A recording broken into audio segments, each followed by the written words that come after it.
have some problems, but I think we have a good car, and I think we have a good engine too. We just have to work on these problems at this moment, which the team is doing. And for that, we have some modifications here at the Imola, hoping to improve part of the difficulties we have found so far. I wasn't at the race, so I was watching it from home. Already quite a somber feeling because of Roland Ratzenberger's death.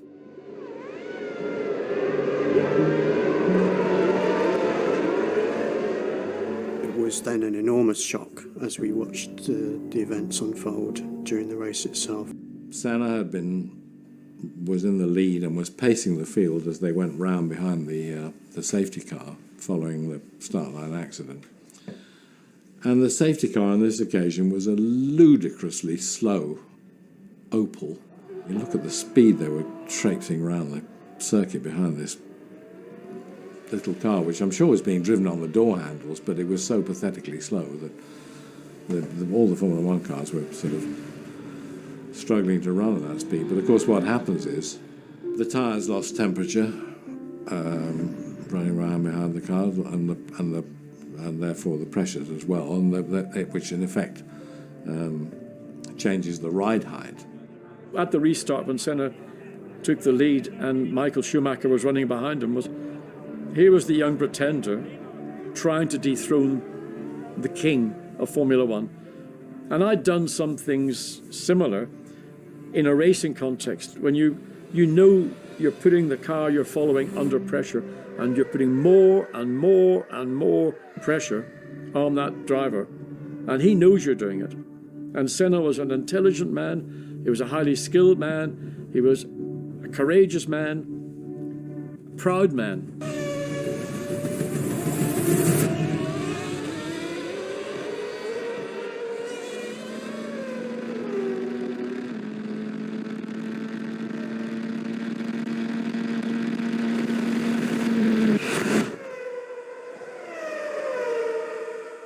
There seems no doubt at all that what happened was the car bottomed out, and he essentially, when that happened, Ayrton Senna literally had no steering, and all he could do was stand on the brakes, which he did.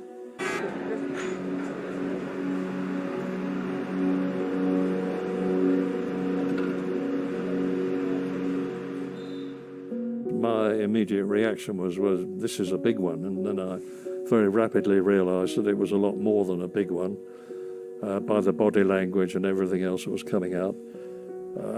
And it was certainly the most difficult commentary job I ever had to do. I remember standing there, and De Cesaris was in the car, and there was a TV monitor in the garage looking at the accident, and I remember standing there between the monitor and De Cesaris so that he couldn't see. Very sensitive guy, and just trying to protect him, really. But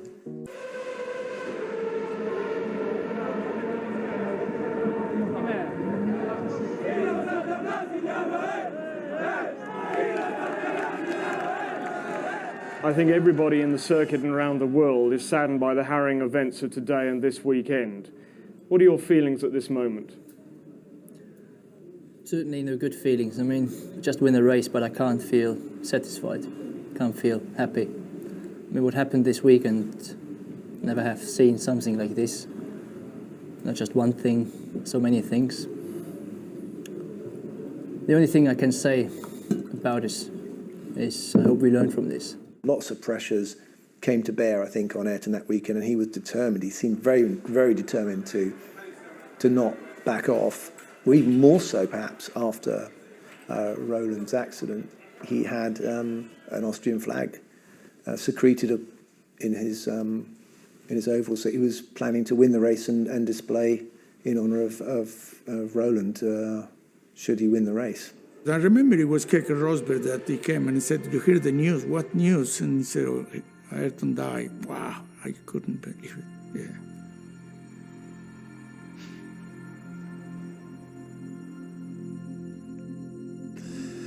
yeah, just devastating. You know, the relationship I'd had with with Senna. You know, I mean, I've had some brilliant highs in the sport, the highs and the lows. You know, the lows don't get much lower than that. Just a shame, devastating.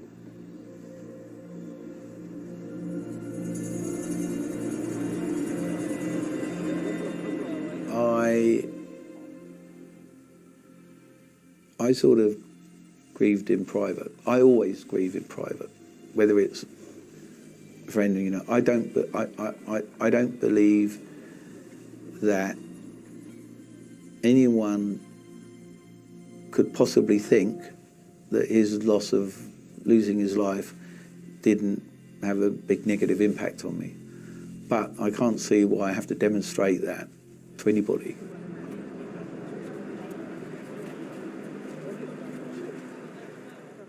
There was an element, it must have been like when Jim Clark died, of if Jim Clark can die, because he's the best, anybody can die. And that's how it was for us. If Ayrton Senna, you know, can die with all of his skill and speed and talent, then we're all in trouble. Professor Watkins told me, had the front wheel missed him when he hit the barrier and the front wheel came back into him and hit him on the helmet, had the wheel simply passed him by and not hit him, he said he didn't have a single other injury, not even a broken toe, nothing. This is a weekend I'd for sure want to forget about. Right from the first moment with Rubens and his accident, and Roland yesterday, Ayrton today, the people in the pit lane. For me, a race you want to forget very quickly. It was such a tragedy, obviously. From a personal point of view, I just feel very fortunate that I didn't have to be personally involved in the way that I know a lot of my previous colleagues at Williams had to do. So one of my main feelings was to feel for all of those people, particularly Patrick and Frank. All kinds of theories were put forward, one of which, sadly for the Williams teams, was that the steering had failed. Remember, the steering column had failed, which was absolutely not the case, and was terribly upsetting to all members of the Williams team, not surprisingly. I didn't have any doubts about doing the race. I was there to do a job, and I had communication with my engineers, and they were saying, we'd like you to, just as a precaution, not to run with the power steering. So I turned the power steering off. They didn't know what had caused this accident. They had data, they had graphs, and they had stuff they were looking back at in the garage, but they didn't actually know what had happened. I was chief engineer of Benetton. Michael Schumacher was just behind him when he went off.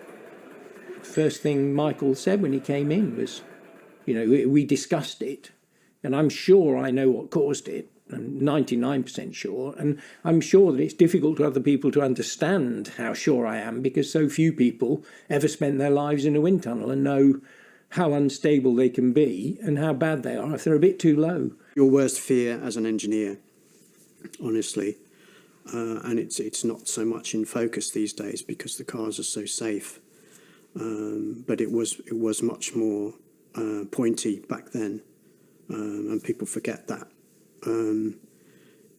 People still got injuries back then, and people died in racing cars. So as an engineer, you know, that was always in the back of your mind. That was your fear, that something that you designed might break and cause some sort of tragedy. The changes after Imola, the right thing to have done was to say, okay, we are engineers, we are intelligent people, we do not want to suffer unnecessary fatalities or injuries. It's irresponsible to just turn a blind eye to it. So they did something about it. And Max Mosley pushed these changes through, much to everyone's frustration sometimes. But him and Charlie Whiting and Sid Watkins, they were going to get this done.